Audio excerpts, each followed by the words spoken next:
നമ്മളെപ്പോഴും ഈ കൂടൽമാണിക്യ ക്ഷേത്രം നമ്മൾക്ക് പലതരത്തിലും നമ്മുടെ ഒരു പാരമ്പര്യത്തിൻ്റെ ഭാഗമായിട്ടൊക്കെ നമ്മൾ സ്വാംശീകരിക്കുന്നതാണ്.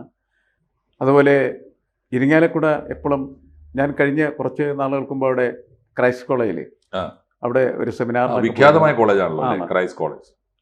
അപ്പോൾ ആ കുട്ടികൾ, ഞാൻ പൊളിറ്റിക്കൽ സയൻസുമായിട്ട് ബന്ധപ്പെട്ട കുട്ടികൾക്ക് ആണ് അവിടെ ഒരു സെമിനാർ ചെയ്തിരുന്നത്. അപ്പോൾ അവരൊക്കെ വളരെ പൊളിറ്റിക്കലി കോൺഷ്യസ് ആയിട്ടുള്ള ആളുകളായിട്ട് എനിക്ക് തോന്നി.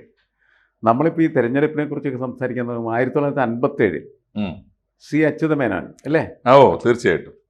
അദ്ദേഹത്തിലൂടെയാണ് ഇരിങ്ങാലക്കുട നമ്മളുടെ മുന്നിലേക്ക് വരുന്നത്. അപ്പം ഞാൻ പലപ്പോഴും കുറേ നാളുകൾക്കൊക്കെ മുമ്പ് ഇങ്ങനെ പഠിക്കുന്ന സമയത്ത് കേരള കോൺഗ്രസ് ജയിച്ചിരുന്ന ഒരു സ്ഥലം അതെങ്ങനെ വന്നെന്ന് എനിക്ക് മനസ്സിലായിരുന്നില്ല. കേരള കോൺഗ്രസിലെ ഉണ്ണിയാടൻ അല്ലേ, ഉണ്ണിയാടൻ്റെ ഒരു മണ്ഡലമായിട്ട് അത് മാറിക്കഴിഞ്ഞിരുന്നു.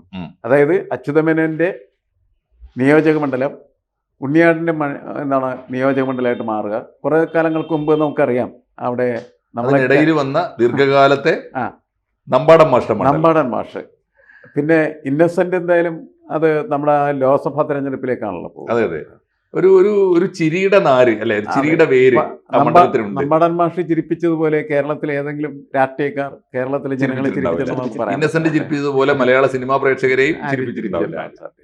അപ്പം അത്ര രസകരമായിട്ടുള്ള ഒന്ന്. പിന്നെ മാത്രമല്ല ആനന്ദും അതേപോലെ തന്നെ സച്ചിദാനന്ദൻ, രണ്ടുപേരും സച്ചിദാനന്ദന്മാരാണ്, പേരുകൊണ്ട് സച്ചിദാനന്ദനാണ് രണ്ടുപേരും. അവരെയൊക്കെ നമ്മുടെ സാഹിത്യത്തിലും നമ്മുടെ ജീവിതത്തിലും ഒക്കെ ഉണ്ടാക്കിയ സ്വാധീനം എന്ന് പറയുന്നത് സാധാരണമാണ് എന്നാണ് എനിക്ക് തോന്നുന്നത്. കൂടുതൽ വാർത്തകളും വിശേഷങ്ങളും നിങ്ങളിലേക്ക് എത്താൻ ABC മലയാളം സബ്സ്ക്രൈബ് ചെയ്യുക, ബെൽ ബട്ടണും അമർത്തുക.